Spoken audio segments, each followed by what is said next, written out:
Hello and welcome back. Before actually starting to dig into the meat of the course, I thought that I would be amiss if I didn't give you a description of how Mailchimp works so that you better understand what the tool is. In this way, you can evaluate whether Mailchimp is something you're really even interested in, and you'll better understand the layout of the course and why certain topics are presented in certain orders. So I put together this simple one sheet diagram of how Mailchimp works. Mailchimp is basically a web-based utility that sits between you and your customers. What it's doing is it's managing one or two mailing lists for you.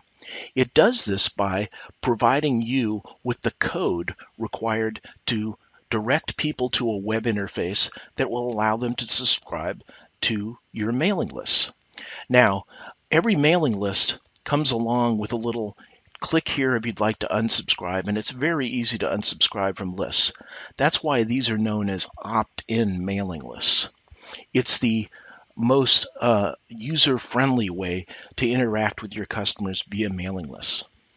So, customers subscribe to the mailing list via the subscription interface that's generated by Mailchimp, and your mailing list grows.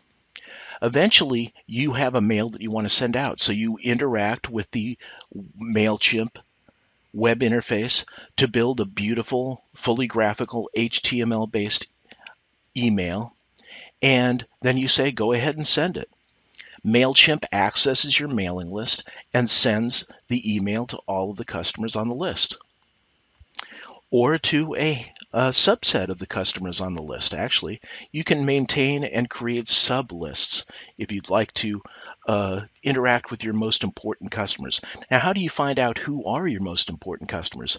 Well, Mailchimp puts the code into the HTML page that gets shipped out as email to monitor opens and clicks, so that it monitors who opens the email, and it even monitors who clicks the links inside the emails.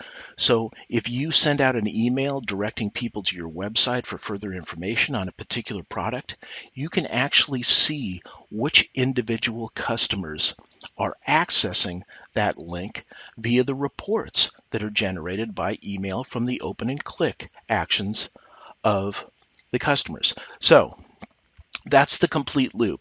What you do is you don't have to do a great deal other than advertise like crazy to get people to subscribe to your mailing list, and you can then craft beautiful emails, send them out, and see what your customers are interested in to further tailor your future email campaigns.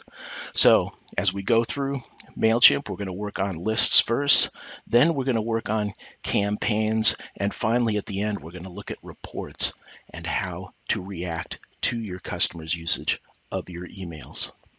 I hope this helps to ground you before we begin the course.